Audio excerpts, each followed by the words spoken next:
माननीय सिद्दीकी साहब का अभिनंदन समारोह किया गया है। ये तो अनेक बार 77 से लेके मंत्री पद 90 के बाद अनेक बार मंत्री पद सुशोभित किए हैं। हम लोग आज इस मिथिलांचल की धरती पर इनका अभिनंदन किया गया है। बहुत खुशी की बात है। मिथिलांचल की ओर से हम अपने नेता को भी आदरणीय लालू प्रसाद यादव और तेजस्वी जी को भी बधाई देते हैं, धन्यवाद करते हैं कि आपने मिथिलांचल को इतना बड़ा पद देने का, विधान पार्षद बनाया और पूरी विधान परिषद में आप मुख्य बनाने का काम किया। इसके लिए नेता को बधाई और अब्दुल सिद्दीकी साहब का भी निश्चित रूप से ये प्रशिक्षण शिविर होना चाहिए। हम लोगों को जिस ढंग की भी जिम्मेवारी दी जाएगी, ये प्रशिक्षण शिविर होना चाहिए। जब तक कार्यकर्ता साथी प्रशिक्षित नहीं होंगे तब तक हम लोग, और 2025 का जो हम लोग का मिशन है, सिद्दीकी साहब बोले हैं, फातमी साहब, हम लोग मिलजुल के सब हमारे कार्यकर्ता यदि प्रशिक्षित होंगे, अनुशासित में रहेंगे, तो हम 10 में 10 दरवाजा दिलाएंगे। आपको हम लोग दे रहे समाजवाद पे बात करेंगे, उसके अंदर सेकुलरिज्म पे बात करेंगे, उसमें राष्ट्रवाद पे बात करेंगे। इन सब चीज़ों पे बातचीत होगी एक सेशन।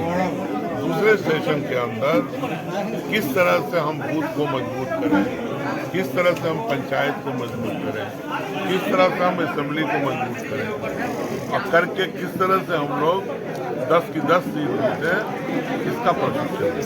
क्या जोड़ी ऐसा आ गया, सचेतक बनते ही इन्होंने सीधे तौर से टैक्स दे दिया है आरजेडी को, क्या करेंगे? इन्होंने आज जिस तरह से टैक्स दिया, कितना जरूरी है ये कार्यकर्ताओं के लिए? नहीं, बहुत जरूरी है। पहले भी किया था हम लोगों ने, आपको याद नहीं होगा, जब खटवासा में बहुत बड़ा प्रशिक्षण शिविर 2000 लोग पूरे जिला से जमा, तो ये पहले भी हम लोग करते रहे हैं और ये पहले भी ऐलान कर दिया था कि ये होना है। तो अब ये फरवरी के महीने में होगा और इसको मेहनत से करेंगे ताकि जो कोर वर्कर है रिमोट एरिया से आकर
कटोगे तो बटोगे, वो बोलते हैं इसमें ईर्षा की बू आती है।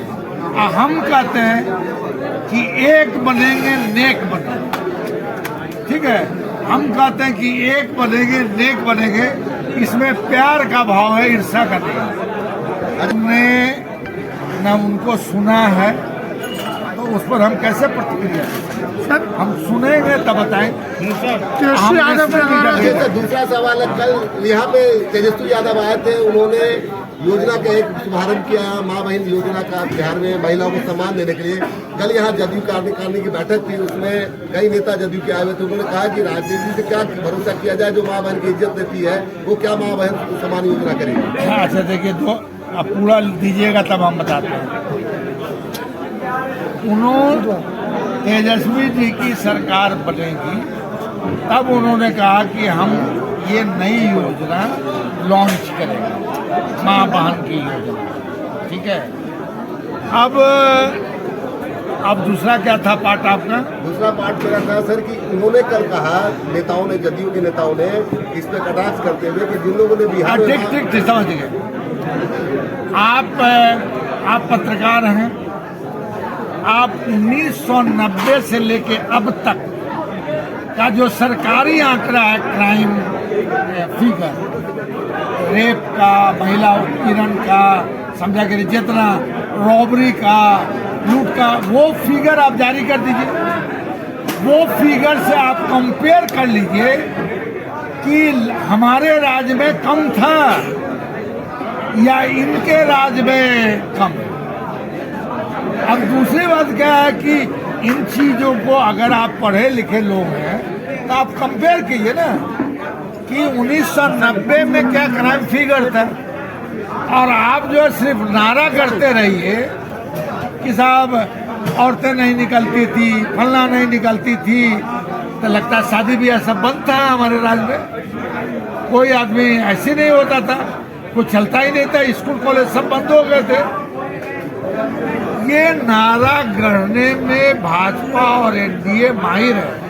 अगर भाजपा और एनडीए को दम है तो 1990 से लेके अब तक का क्राइम फिगर रिपोर्ट जो है वो सार्वजनिक करें। सर वो क्या कहते हैं, तेजस्वी यादव ने जो माँ बहन योजना का जो बात की है, आरसीपी सिंह ने उसका समर्थन किया है उस योजना का, क्या मानना चाहिए इसको? बाद में एक आदमी नहीं, बहुत लोग समर्थन देंगे।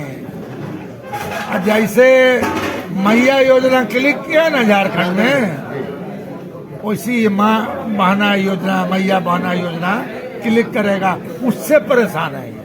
इसलिए यात्रा कैंसिल हो गया क्या मानते हैं? इसलिए यात्रा कैंसिल हो गया, इसलिए जो मुख्यमंत्री का यात्रा था, नीतीश कुमार का यात्रा रद्द हो गया। अब उसके बारे में हम टीका टिप्पणी कैसे कर सकते हैं? इसके बारे में माननीय मुख्यमंत्री बोलेंगे या उनकी पार्टी बोलेगी या सरकार के कोई प्रवक्ता बोलेंगे। सर, बिहार में ललन सिंह ने सीधे तौर से और उनको थप्पड़ मारते हैं अधिकारी।